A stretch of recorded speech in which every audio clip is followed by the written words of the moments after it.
अस्सलाम वालेकुम, आप देख रहे हैं क्राइम स्टोरीज। मैं हूं आपकी होस्ट फायजा बुखारी। नाज़रीन, पुलिस एक डिसिप्लिन फोर्स है, लेकिन बहुत कम ऐसा होता है कि कोई जूनियर अपने सीनियर के साथ बदतमीजी कर जाए और फिर सीनियर उसको जाने ना दे, सोचे कि उसको मजा चखाना। ये स्टोरी क्या है ये जानते हैं हम समा टीवी के क्राइम रिपोर्टर उमर याकूब साहब से। अस्सलाम वालेकुम उमर। वालेकुम सलाम। कैसे हैं आप? अल्लाह का शुक्र। उमर, ये क्या हुआ है? किस जूनियर ने इतनी जुर्रत की है? बेसिकली लाहौर के अंदर एक ट्रेनिंग सेंटर है, चूंग ट्रेनिंग सेंटर, जहाँ पर जो पुलिस वाले हैं वो जब प्रमोशन होनी होती है उनकी, तो उसके लिए कोर्सेज करते हैं जी। एक अभी कोर्स हो रहा है चूंग ट्रेनिंग सेंटर में, एक पुलिस के बैच का जो इंस्पेक्टर बनना चाह रहे हैं, अभी सब इंस्पेक्टर हैं। ओके। उनमें से एक सब इंस्पेक्टर है जिसका नाम है अदनान विर्क। अच्छा। अदनान विर्क लाहौर में SHO भी रहा है, मुख्तलिफ पुलिस चौकियों में इंचार्ज भी रहा है। तो वो अदनान विर्क ने वहाँ पे दौरान तरबियत अपने जो उसके कोर्स मेट्स हैं उनके साथ जो कमांडेंट चूंग ट्रेनिंग सेंटर है महबूब असलम लिल्ला DIG, उनसे मुतालिक कुछ नाज़ेब अल्फाज इस्तेमाल किए, उन्हें बुरा भला कहा और वो बड़ा तसल्ली के साथ कि जी वो ऐसे हैं वो वैसे हैं, कोई ऐसी बातें करके ऑडियो मैसेज व्हाट्सएप ग्रुप के अंदर शेयर कर दिया जो उनके दोस्तों का था, जो उनके बैचमेट्स का था। वो ऑडियो मैसेज महबूब लिल्ला तक पहुंच गया, दोस्तों पे ट्रस्ट करके। होता है यही गलती थी। जब आपको ये पता हो कि आप SHO रह चुके हैं, आप बहुत सी चीज़ों का कमांड खुद कर चुके हैं, तो आपको ये गुमान होता है कि शायद अब आपको कोई कुछ बिगाड़ नहीं सकता, आप बहुत बड़ी बला बन गए। अच्छा, महबूब असलम लिल्ला ने फिर भी थोड़ा सा लिहाज किया। अच्छा। और उसको अपने दफ्तर बुलाया। DIG के दफ्तर में गया, वहाँ जाके उसको बताया कि बेटा ये एक डिसिप्लिन फोर्स है, कोई वो धीमे मिजाज के ऑफिसर हैं, हाँ जी, ज्यादा सख्ती करते भी नहीं है। तो उन्होंने यही पॉजिटिव चेहरा ही हम टीवी पे देखते हैं। तो आपने मतलब पहले भी उनको देखा होगा, वो हमेशा हंसते मुस्कुराते रहते हैं।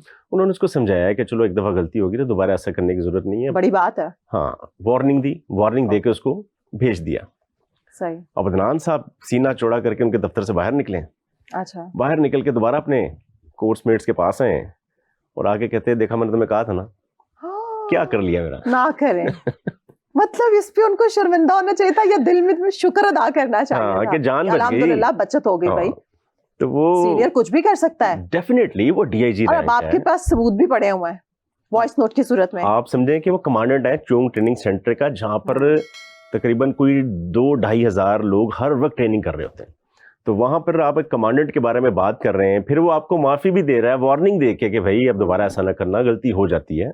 अच्छा। चलो दोबारा ऐसा ना करना। तो आप बाहर निकलते साथ ही अगले लम्हे ही ये बताएं कि जनाब मैं तो पहले ही कह रहा था कि ये मेरा कुछ नहीं बिगाड़ सकता।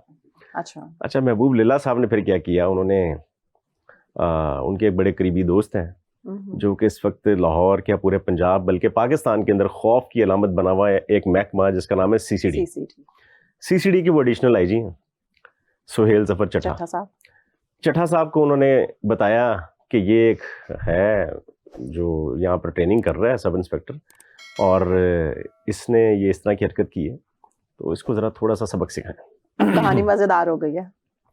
चट्ठा साहब ने अपनी एक CCD की टीम भेजी, टीम गई है चूंग ट्रेनिंग सेंटर के अंदर। ये जनाब अदनान विर्क साहब वहाँ पर ट्रेनिंग कर रहे हैं और ट्रेनिंग के दौरान ही इनको उठाते हैं, उठा के गाड़ी में फेंकते हैं, गाड़ी में फेंक के सुकून के साथ इनको अपने CCD सेंटर लेके आते हैं। और रास्ते में जो उनकी थोड़ी बहुत खातिर तवाज़ा मेहमान नवाजी करनी थी उन्होंने वो वहाँ पर भी की। खैर चूँकि CCD डायरेक्टली कोई कार्रवाई तो नहीं कर सकता था क्योंकि उसके ऊपर इल्ज़ाम बदतमीजी का था और वो CCD की डोमेन में नहीं है। चूंग ट्रेनिंग सेंटर को जो कंसर्न पुलिस स्टेशन लगता है, उस पुलिस स्टेशन में भी महबूब असलम लिल्ला ने कोई दरखास्त नहीं दी, कोई ऐसी चीज़ नहीं की कि वहाँ पर मामला इस तरह से बनेगा कि बदनामी होगी और लोग ये कहेंगे जी कमांडेंट से बदतमीजी की। तो उसका हल ये निकाला गया कि जब ये SHO था तो उस दौरान अदनान विर्क के खिलाफ काफ़ी दरखास्तें थी कि इसने फलां जगह पर किसी से पैसे लिए, कोई करप्शन की या कोई और बदतमीजी की दरखास्तें थी। उनमें से एक दरखास्त को जो कि एंटी करप्शन में पेंडिंग थी, उस दरखास्त को बेस बना के अदनान विर्क साहब को समझाया गया कि ये देखिए आपने कमांडेंट को कहा था और आपने कहा था वो आपका क्या बिगाड़ सकता है।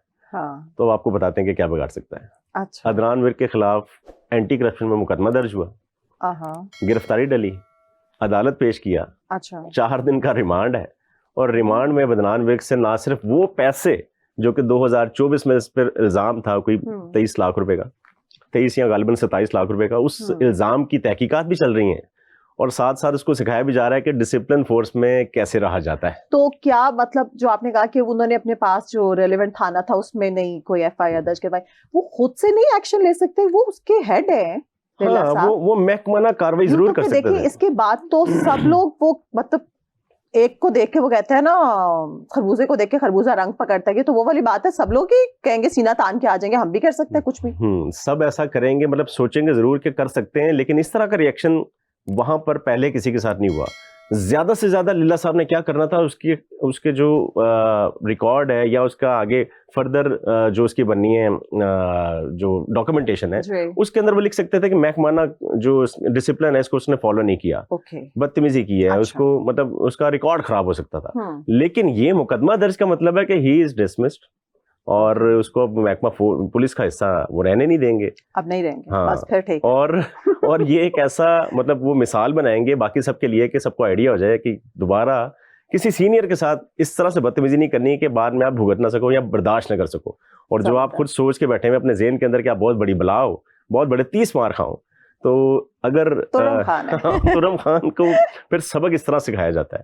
اب دیکھیں نا کہ سی سی ڈی کا وہاں پر جا کے کسی بندے کو اٹھانا, وہ جو کہ خود پولیس آفیسر ہے, ایس ایچ او رہ چکا ہے, اس کے ساتھ اس طرح کا رویہ, اس کو لے جا کے پھر وہاں پہ اپنے سیل کے اندر رکھنا, پھر اس کے خلاف مقدمہ درج کرنا, پھر اس کو عدالت میں ہتھ کڑی لگا کے پیش کرنا, پھر اس کا ریمانڈ لینا. اب ریمانڈ کے اندر ریکوری تو ہوتی ہے, لیکن بعد میں پھر آپ سمجھ سکتی ہیں کہ صرف ریکوری نہیں ہوتی. بالکل ٹھیک, بہت شکریہ عمر آپ کا, آپ سب دیکھنے والوں کا شکریہ. اور یہ سبق جو تھا نا یہ بہت ضروری تھا, یہ کوئی بھی اگر آپ ڈسپلن کو فالو نہیں کرے گا تو یہ اس کے لیے ہونا چاہیے. اگلے پروگرام تک کے لیے مجھے دیجیے اجازت, اپنا خیال رکھیں, اللہ حافظ.